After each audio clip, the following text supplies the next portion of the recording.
రాష్ట్ర ప్రజల ఆత్మీయురాలు దివంగత భూమా శోభానాగిరెడ్డికి బాధాతప్త హృదయంతో నియోజకవర్గ ప్రజలు కార్యకర్తలు కన్నీటితో నివాళులర్పించి శోభమ్మపై ఉన్న ఆప్యాయతను చాటారు. మా ఇంటిలోన మహాలక్ష్మి నీవే, మా కంట వెలిగే గృహలక్ష్మి నీవే, సిరులెన్న ఉన్నా చిరునవ్వు నీవే, గోరంత పసుపు నీవడిగినావు, నూరేళ్ల బ్రతుకు మాకిచ్చినావు, క్షణమొక్క రుణమై పెరిగింది బంధం, త్యాగాలమయమై సంసార బంధం, నీ చేయి తాకి చివురిల్చే చైత్రం, ఈ హస్తవాసే నాకుందనేస్తం అనురాగ సూత్రం.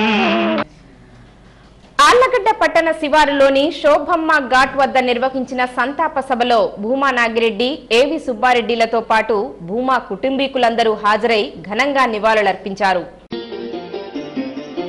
ఆటగద సొంతాలు ఆటగద పంతాలు, ఆటగద అంతాలు ఆట నీకు, ఆటగద రాశివా ఆటగద కేశవా, ఆటగద రాశివా ఆటగద కేశవ, ఆటగద రా నీకు అమ్మ తోడు, ఆటగద రాశివా ఆటగద కేశవా, ఆటగద సొంతాలు ఆటగద పంతాలు, ఆటగద అంతాలు ఆట నీకు, ఆటగద రాశివా ఆటగద కేశవా, ఆటగద రాశివా ఆటగద కేశవ, ఆటగద రా నీకు అమ్మ తోడు, ఆటగద రాశివా ఆటగద కేశవా. ముందుగా భూమా దంపతుల కుమారుడు జగత్ విఖ్యాత్ రెడ్డి, కూతుర్లు, అనంతరం ఏవి సుబ్బారెడ్డి మాట్లాడుతూ భూమా శోభానాగిరెడ్డి ఒక ఆళ్లగడ్డకే కాదు రాష్ట్ర స్థాయిలో గుర్తింపు పొందిన నాయకురాలన్నారు. అనేక ఏళ్ల పాటు తెలుగుదేశం పార్టీలో కీలకంగా పనిచేసిన శోభానాగిరెడ్డికి తెలుగుదేశం పార్టీ అధ్యక్షులు చంద్రబాబు నాయుడు కనీసం సంతాపం తెలియజేయకపోవడం అత్యంత దారుణమన్నారు. భూమా నారాయణ రెడ్డి లాంటి పెద్దాయన తన తల్లిని పోగొట్టుకున్నానని చెప్పడం వెనుక వారి కుటుంబంలో శోభమ్మ పట్ల ఎంత ఆప్యాయత, అభిమానం ఉందో తెలిసిపోతోందన్నారు. ఇలా మీతో మాట్లాడాల్సి వస్తుందని నేను ఏ రోజు అనుకోలేదు. అమ్మ లేని రోజు మాకింతో మీకు అంతే ఉందని నేను అనుకుంటున్నాను. కానీ వచ్చిన ప్రతి ఒక్కరికి చెప్తున్నాను, ఎవరు అధైర్యపడాల్సిన అవసరం లేదు. అమ్మ మీకోసం ఎంత శ్రమించిందో మేము అంతే అండగా ఉంటామని ఈ సందర్భంగా అమ్మ వెళ్తూ వెళ్తూ ఊరికే వెళ్ళలేదు, మాకు చాలా పెద్ద కుటుంబాన్ని ఇచ్చి వెళ్ళిపోయింది. మీ అందరి బాధ్యత మా అందరిది అని చెప్తున్నాను.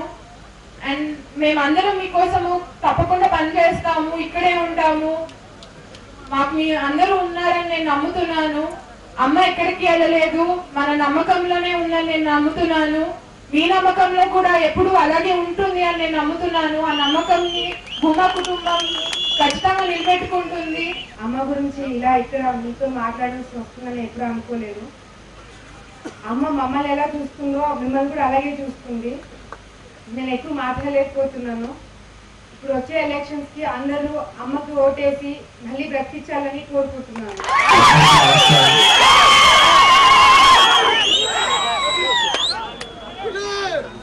మమ్మీ రుణం తీసుకోవాల్సిన, అమ్మ రుణం తీసుకోవాల్సిన టైం వచ్చింది. అందరూ అమ్మకి ఓటేసి భారీ మెజారిటీతో గెలిపాలని కోరుకుంటున్నాను. ప్రత్యర్థులు కూడా తెలివైన వాళ్ళైతే పోటీ నుంచి విరమించుకుంటే వాళ్ళకు విలువ ఉంటుందనేది కూడా ఈ సందర్భంగా తెలియజేస్తున్నాను. వాళ్ళు పోటీలో ఉండి కూడా ప్రయోజనం లేదు. 1,00,000 ఓట్లు పైచిలుకు మెజార్టీతో ఆమె గెలిచడము తథ్యము. ప్రతి ఒక్కరు కూడా ఈరోజు శోభమ్మ అనడము, ఆమె తల్లి అనడము. ఇందాక భూమా నారాయణ రెడ్డి గారు చెప్పారు, ఆయన చాలా పెద్దవారు వయసులో, దాదాపు 70 సంవత్సరాలు. ఆయన కూడా శోభ నాకు తల్లి లాంటిది అని చెప్పడం జరిగిందంటే ఆమె ఎంత ఉన్నత స్థితికి పోయింది అనేది ఆలోచించాలి. తల్లి లేని పిల్లలమైనామని చెప్పి కథ హర్షవర్ధన్ రెడ్డి కూడా చెప్పడం జరిగింది.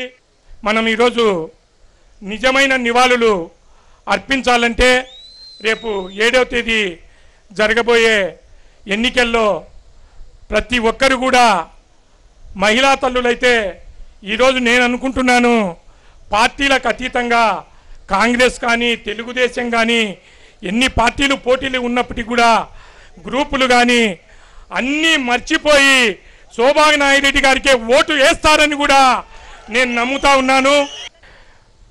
ఎలక్షన్స్ అయిపోయిన తర్వాత మళ్ళా మనకు ఎన్నికలు వస్తాయి 6 నెలల లోపల. ఇదే ఉత్సాహం కూడా అప్పుడు చూపియాలి.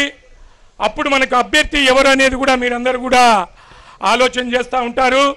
ఖచ్చితంగా భూమా నాగిరెడ్డి కుటుంబం నుంచి ఒక వ్యక్తి నిలబడతారు.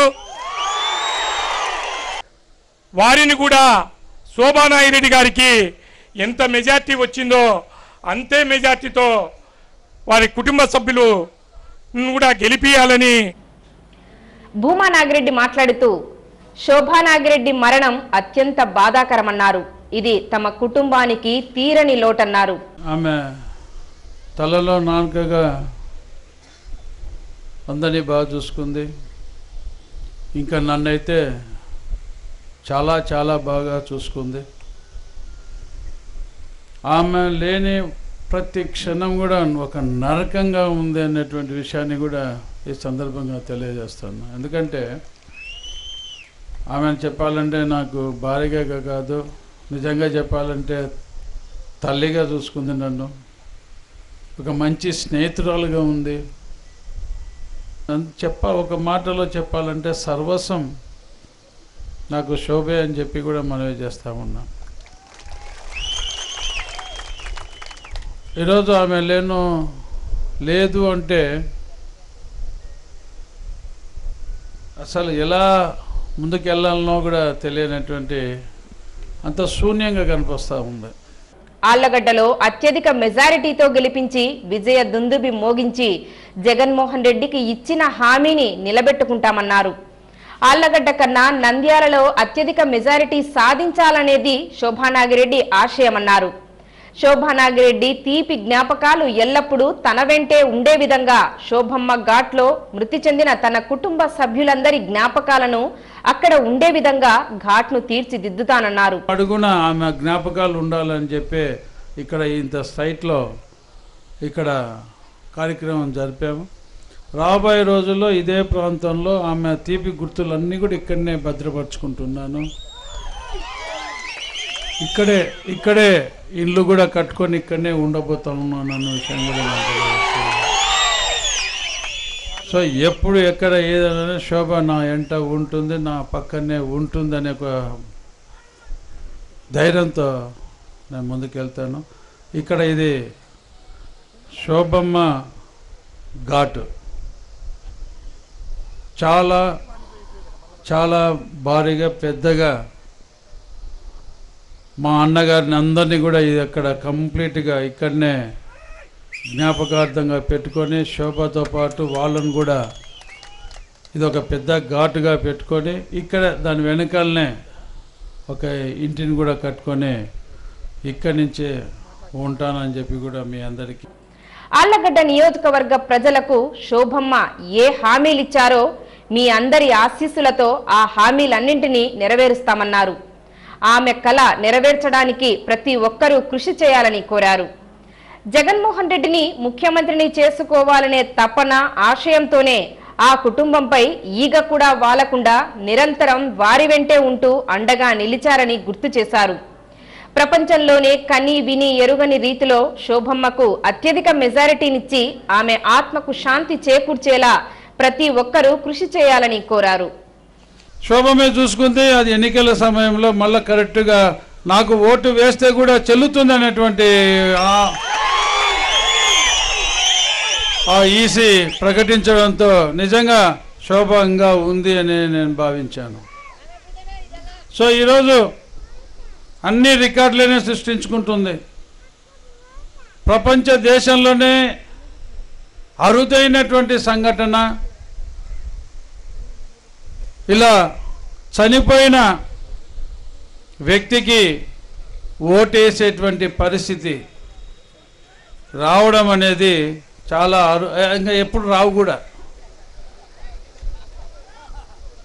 సో అలాంటి పరిస్థితికి మన శోభమ్మ గిన్నిస్ బుక్లో ప్రపంచ దేశాలలోనే ఆమె పేరు కీర్తి ప్రతిష్టలు రాబోతున్నాయంటే ఇంక అంతకన్నా కావాల్సింది ఏముంది అని చెప్పి